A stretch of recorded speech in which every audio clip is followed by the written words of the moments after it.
George Pettit. I'm Wade McNeil. You're watching Mosh Cam. Oh, there was water in it.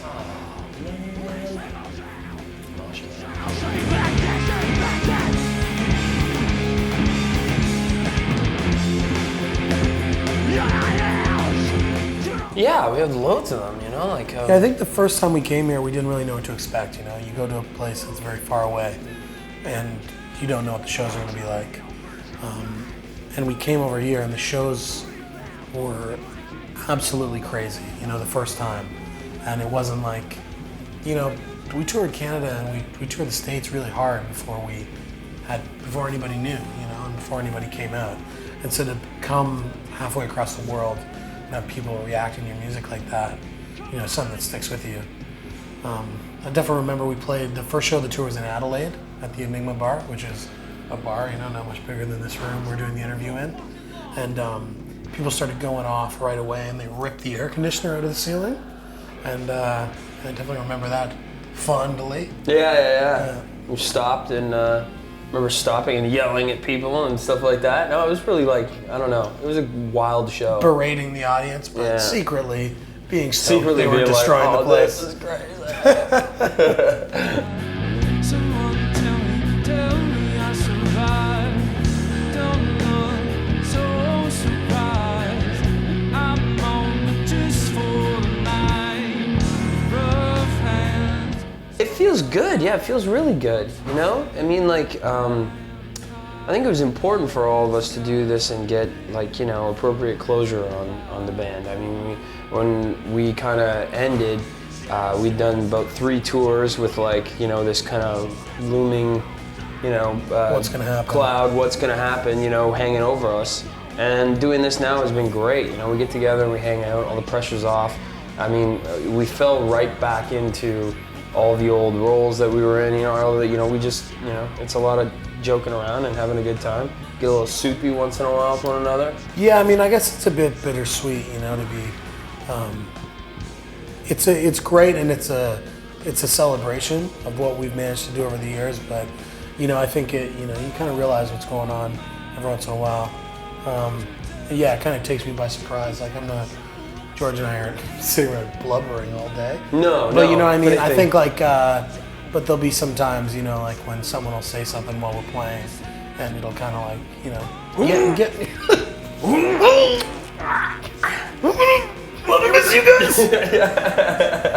And yeah, I mean, you know, we've grown up together. You know, we're like brothers, and yeah, it's unbelievable. But it's unbelievable. Let's leave it at that.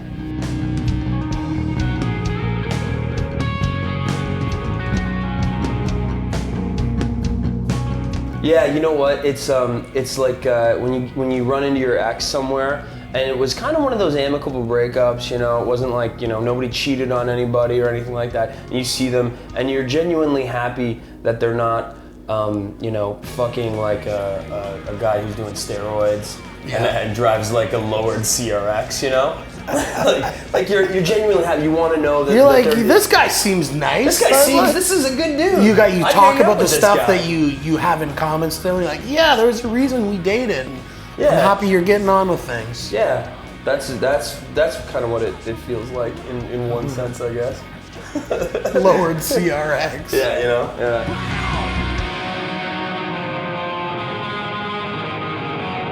I think this is what it is. Like, you know, like we called it a farewell tour because it's a farewell tour, and we all have separate things in our lives right now that I think are pulling us in that direction as well.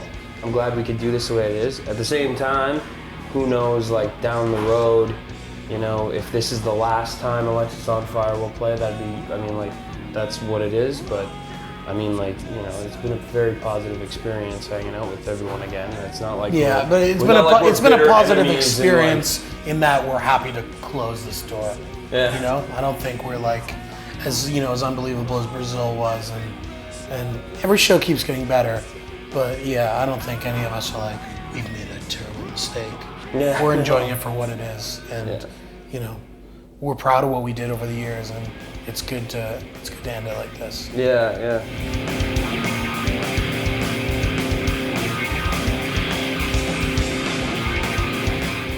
Well, Wade is playing in the Gallows. Dallas is City in Color.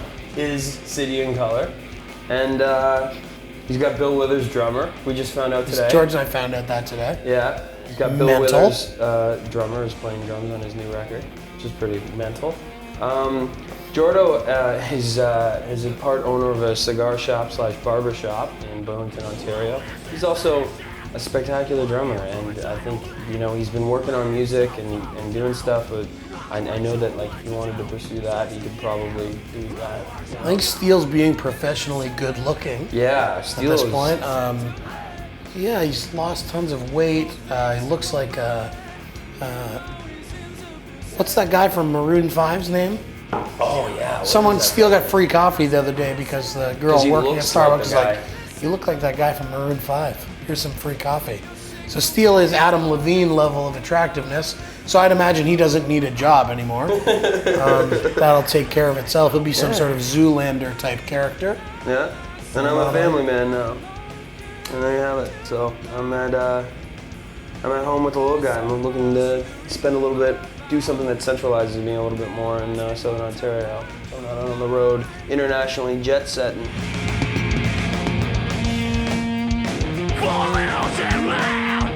Who knows? I mean, like, we'll probably spend. Black Lungs is a revolving door, so maybe you'll be back. Who knows? Yeah, no, I'm sure that we'll, at very least, like if we're not jamming, we'll definitely see each other. I'd rather like get chicken wings with you and watch a hockey game. Yeah, it's and play like music. But the music is a bit no of work. offense. That's the job. It's like the work, right? Like so, like yeah, I don't know. To tell you the truth, it'd probably be a lot more fun if we just went and hung George out. is talking about. He's a real big supporter of this this football team called the Ticats, and he was talking today about their colors are like yellow and black, and he was talking about going to a Ticats game in like corpse paint, like black metal corpse paint, but like done in the Ticats colors. Yeah, done in the Ticats. So I'd definitely be more up for coming down to Hamilton and painting our faces. Yeah, painting our faces and getting And weird jamming. at a football game. As much as that may bum people out. Yeah.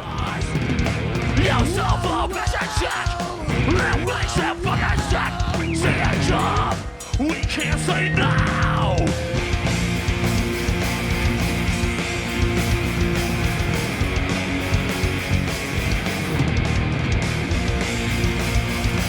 I think that's the most important thing. I think what we did over the years deserves a celebration.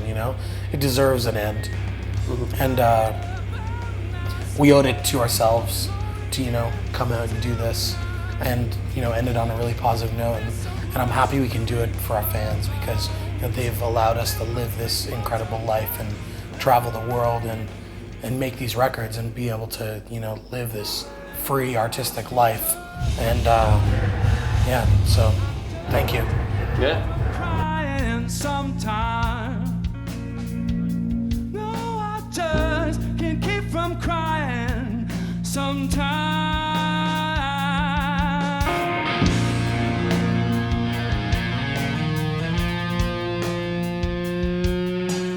Yeah, it's difficult to kind of condense 10 years into. It's weird. I mean, there's definitely some things like we had a chance to tour with Hot Water Music and play Mistaken for Stars a really long time ago, and I feel like those bands showed us a lot about what it means to be a musician and what it means to be a band, and they're both such phenomenal bands and bands I looked up to, and they're so talented and they were so humble. And yeah, I mean that's one of the things that I look back to, and it's always those really bad moments that I look back on with such fondness, like staying in that squat in like Houston after the show, and like realizing like we'd been put up in like a condemned house.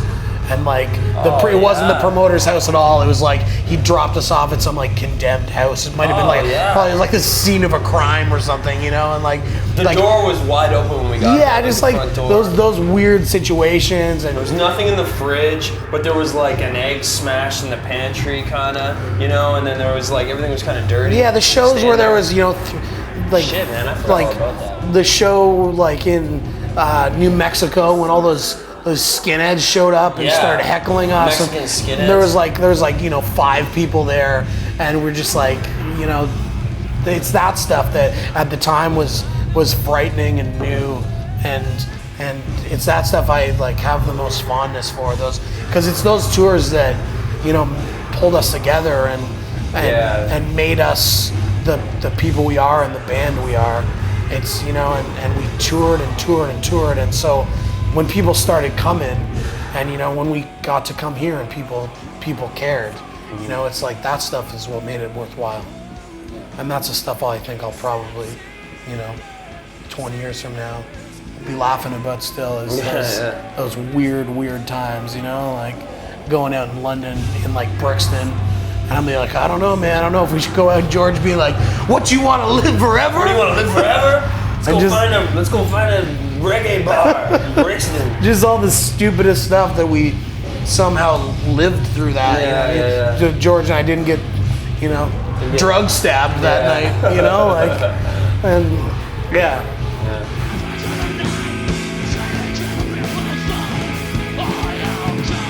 I stare in amazement when I can't believe this is where I live. It's hard to step outside and see how people view things, and people have been talking to us a lot about like legacy and what the band means to them, and I don't know, I think that's a great thing about music, is everyone has a different way of looking at it.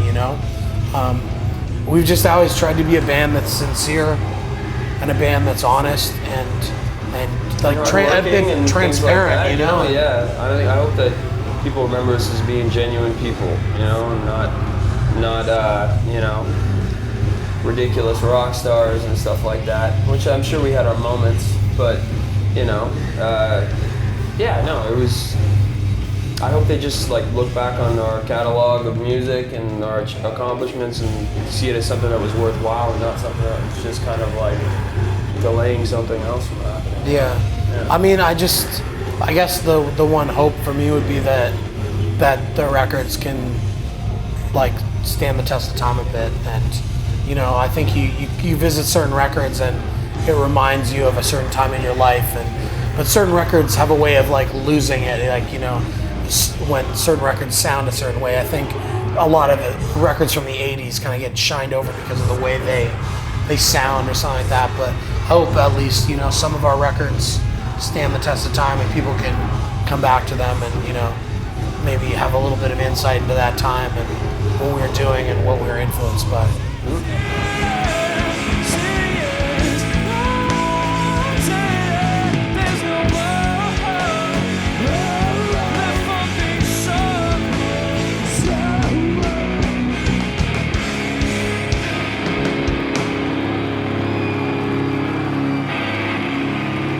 Thank you very much, Sydney.